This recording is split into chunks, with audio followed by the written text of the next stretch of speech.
This video is a film study focused on Alohi Gilman, the Ravens safety who was just named AFC Defensive Player of the Week, primarily for his part in the 95-yard interception return combination from Kyle Van Noy to him that really finished off the Cincinnati Bengals, put the Ravens up 24-0, ended up with Baltimore's first shutout of 2025. I'm going to show you some film here and try to convince you of the fact that Gilman should have already been at least in the discussion for some type of award like that because of the quality of his coverage, the quickness with which he recognized routes from Ja'Marr Chase and many other Bengals receivers. He just does a great job in this game consistently of taking away routes, putting himself in position. Because of his awareness, his agility, and quickness as well, I think he was just extremely prepared for almost all of the formation. So there's a lot going on here from a color standpoint. So that's Gilman. Keep that in mind. Chase is going to go in motion and then run an out route. He's not going to come set. Doesn't have to going in motion. And then you kind of got I think it's Iosivas up there. He's kind of running almost a little bit of a post corner, and then the tight end from the other side is being matched up by Marlon Humphrey. So first, immediately, Burrow is looking to the top side of our screen or his left-hand side, and that's exactly where Gilman is matching. So what I mean is you've got Chase going in motion, basically a pick concept, and it's my opinion that because of Gilman's presence and the way the Ravens are playing this, basically dropping him down almost like a low hole or rat player, but he's doing so to the side where Chase is. Normally, when you get man free and you've got a low hole dropper, it's in the middle of the formation. So with the ball on the left hash here, the middle of the formation would be somewhere in this area. You've basically kind of kicked that over a little bit in terms of Gilman's drop, where he ends up. And I think it's because that's where Ja'Marr Chase is. Some parts of the game, Joe Burrow was looking for Chase early. In other parts of the game, it was almost like he was accepting of the fact that we were going to take him away just by alignment or post-snap movement. But in any case, Gilman is looking to that side where you have the pick occurring. Simultaneously, he's taking away any option for that route there. And then once it's not thrown to him, you can see Gilman immediately snap his eyes back to the bottom of our screen or, the right-hand side of Cincinnati's offense, the left-hand side of the Ravens' defense. My point is extremely agile, very aware, and he's focused on the routes, but he's having what we used to call ping-pong eyes. So he could ID the routes and look at them, and then in the middle of the play, get his eyes back on the quarterback such that he can readjust. I really think he's almost defended like 3, maybe even 4 routes here throughout the course of the play. This ends up being offsetting penalties, mind you, but this is Chase coming back left to right from the sideline to the bottom of the numbers, and Gilman has put himself in position to take away that route. Burrow scrambles for a short gain. Like I said, there's offsetting penalties here, so that play doesn't even really go down as anything for Alohi Gilman. He didn't get a statistical designation anyway. By the way, the Ravens, on the very next snap, when they run it back on the 3rd and 4, we get a sack from Tavius Robinson that forces an early punt.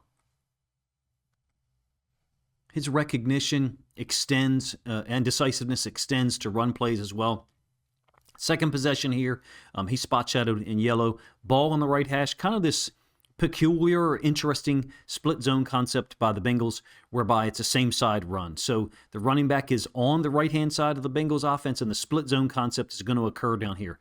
Immediate read and recognition by Gilman, filling the inside gap between the tight end, who's basically returning to kick out David Ojabo, and the whole offensive line is working this way.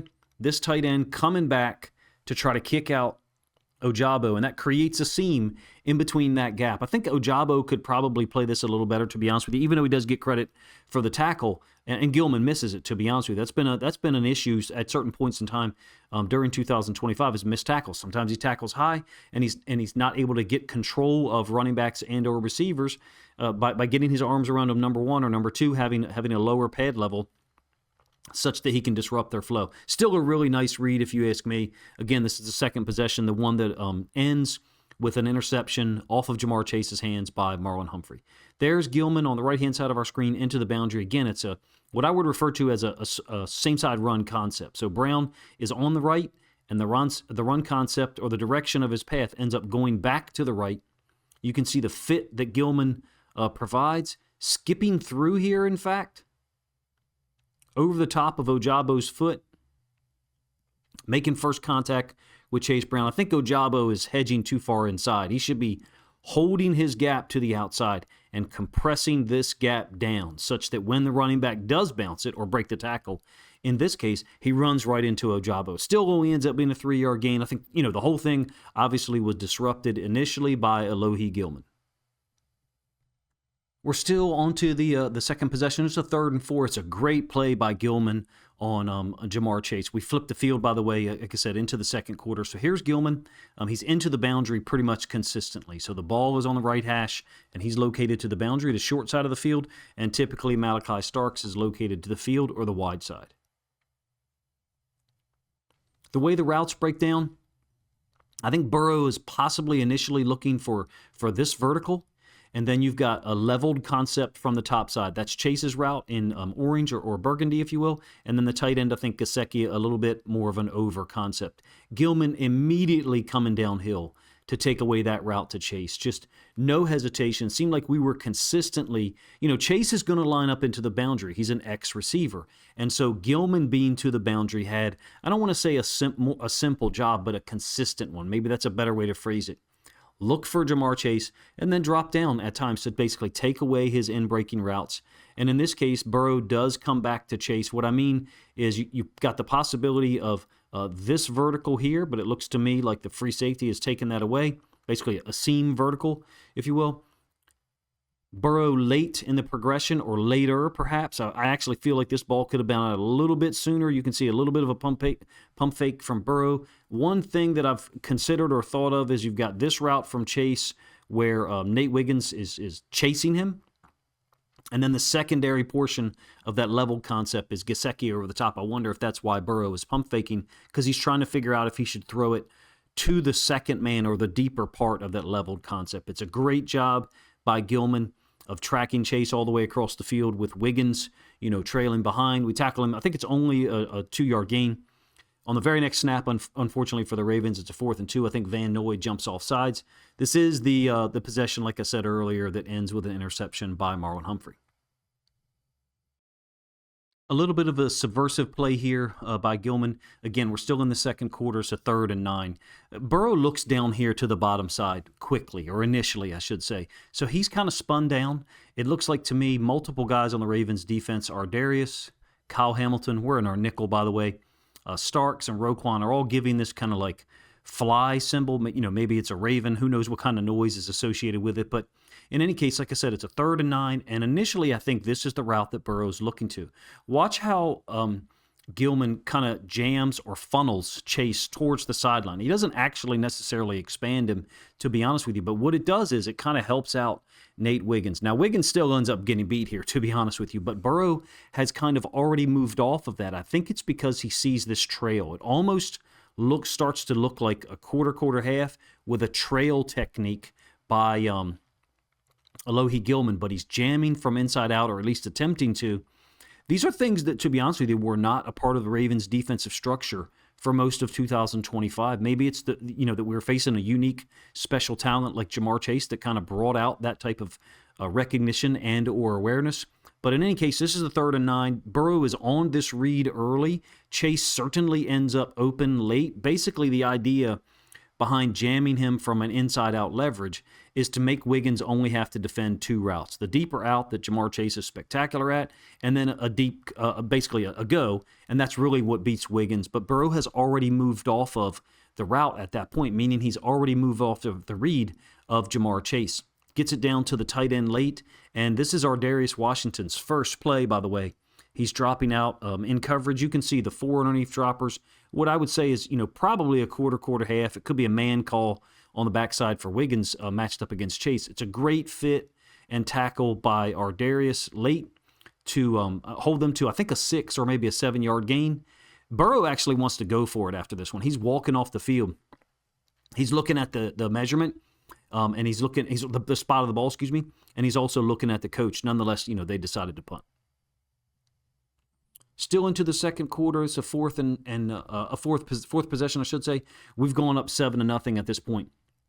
This is after a penalty on Orlando Brown created a 2nd and 19. So it's a 3 safety look. We've got Gilman here, Darius in the middle, and Hamilton up top. Marlon, I believe, is the nickel DB. Roquan is the will linebacker. Awuzie to the boundary is the boundary side corner. and Nate Wiggins set up to the field. So pretty cool grouping, if you ask me, from a coverage standpoint. I think Gilman knows the route combo. He ends up making a really nice play against this route here. All right, I'm only going to give you the all-22 angle, but you can see him immediately get his eyes to Chase. Again, he's part of a 3-safety structure, but he's set up to the boundary. And then he turns his eyes to look at Burrow and this route here from Hudson lined up to the field, which is where Burrow is reading initially. He's looking to the top side of our screen, to his right. Comes back to the middle. Chase's route actually kind of brings him in pretty closely with Hudson's route. This is a great reaction, man, by Gilman. Seeing the route underneath, jumping underneath of it. Is it Chase? Is it Chase's route that is causing him to drop down there? Is it Hudson's? Is it both? I don't know. But he's there to make a play. This is his pass defense. Of course, he did have the defensive touchdown, like I said. This is officially his pass defense. He's involved in everything. Like, we force a punt 2 plays after this one. Like I said, it's a 2nd and 19. And then we take a 14-0 lead in the final minute of the second quarter. We've moved forward here in terms of our analysis into the third quarter. In fact, I think this is Cincinnati's first possession of the third quarter. It's going to be a 34-yard gain to Chase.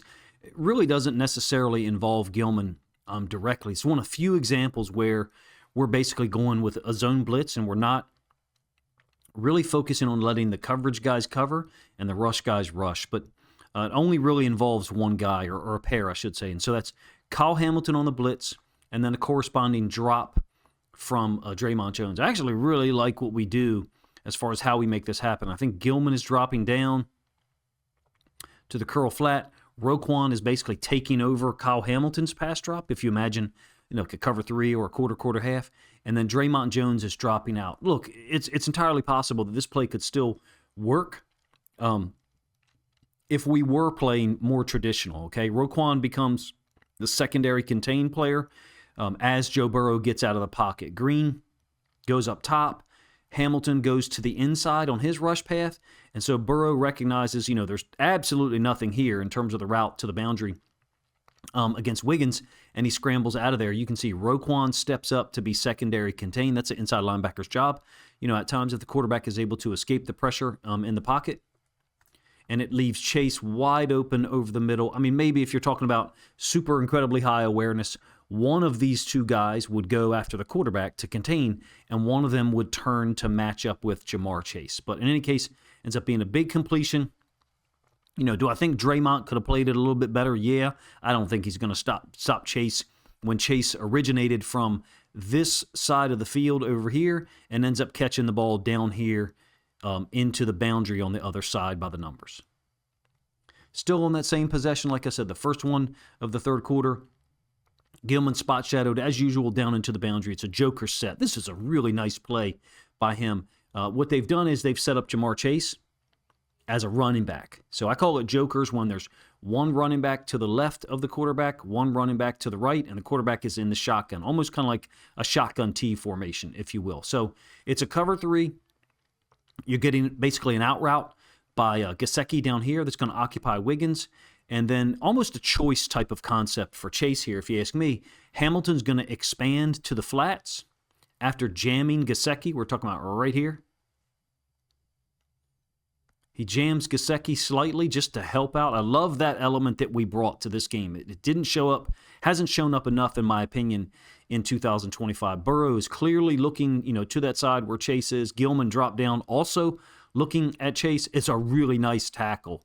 Hamilton comes in to finish him off. Don't get me wrong.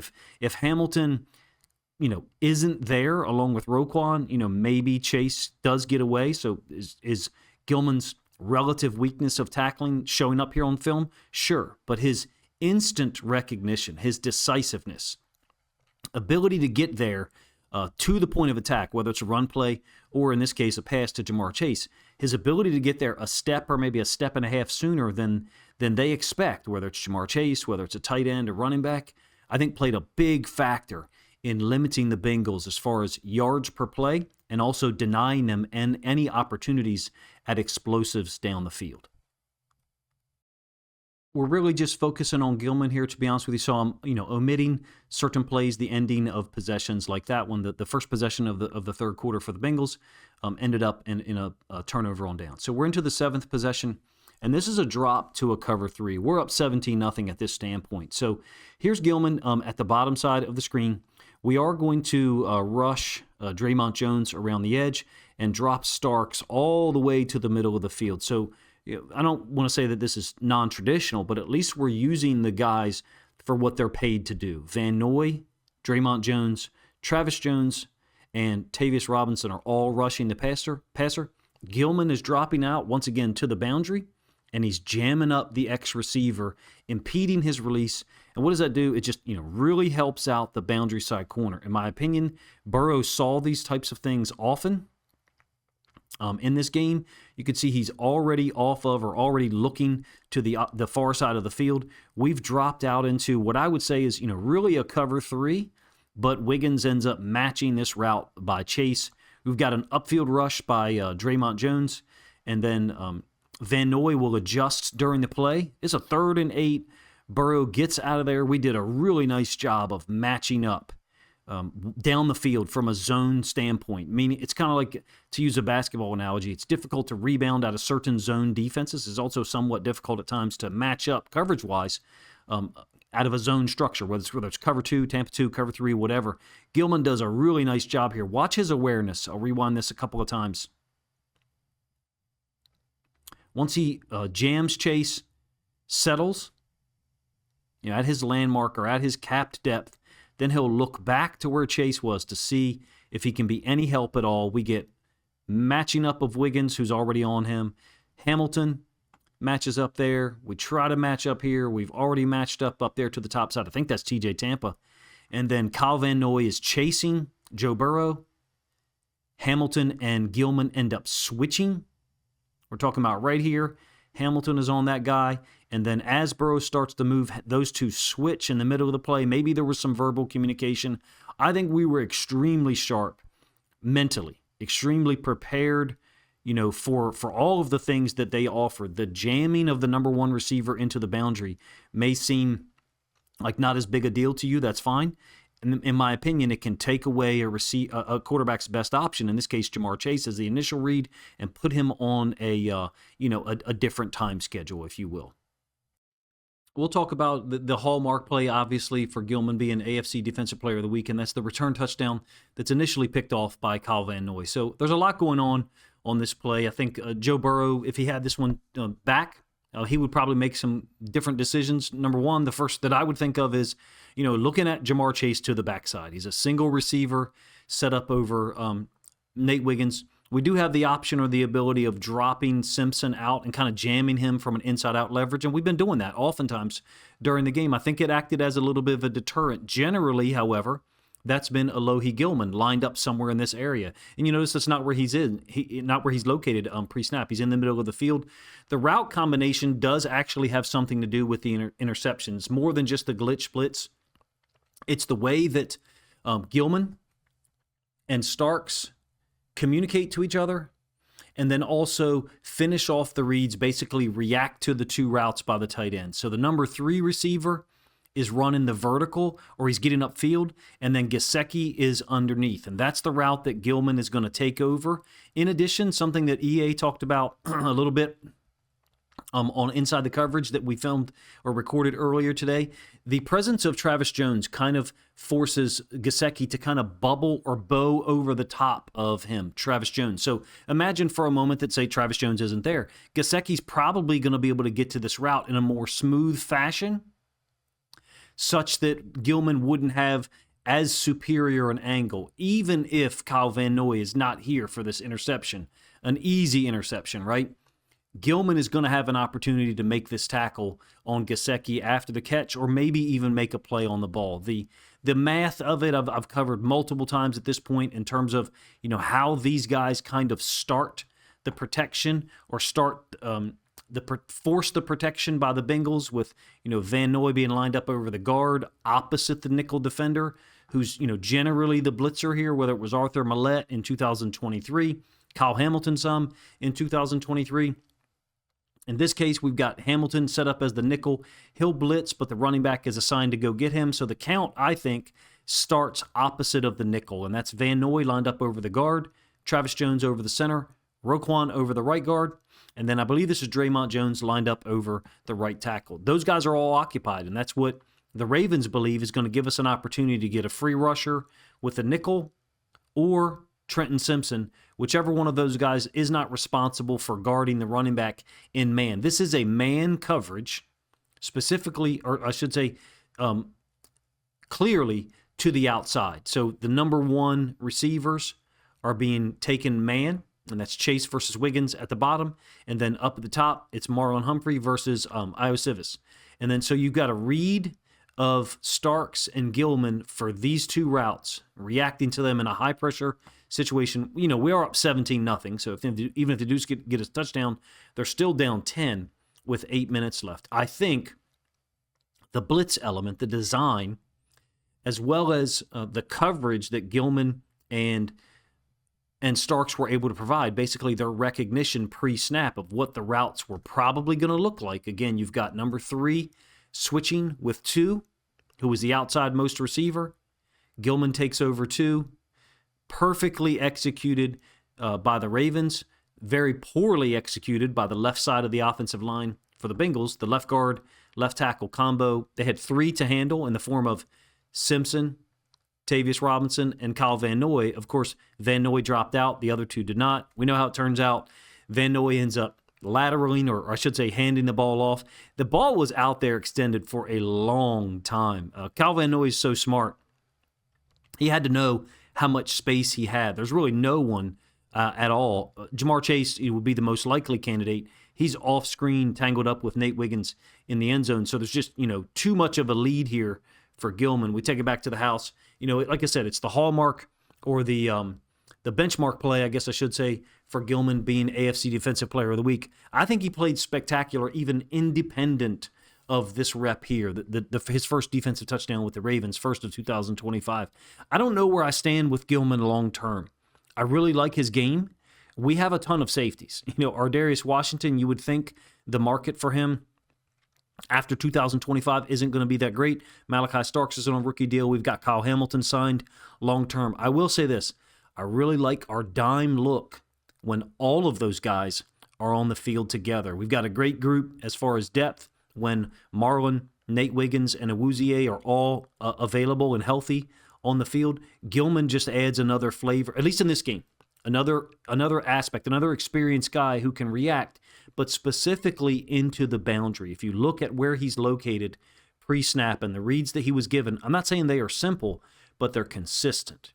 He had the same reads pretty much all week in a way that allowed him to take away routes from Joe Burrow and or jam Jamar Chase from inside-out leverage and really deter Burrow from going to his number one weapon a little bit more than he ended up doing throughout the entirety of the 60-minute game. I think Gilman is deserving of this award.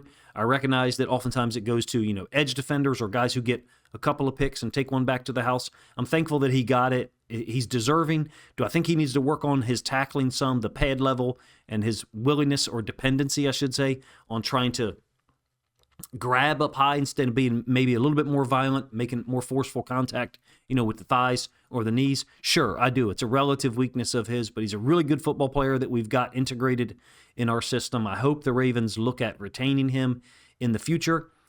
As long as we find a way to stay in that dime look as much as possible. He's a really versatile guy.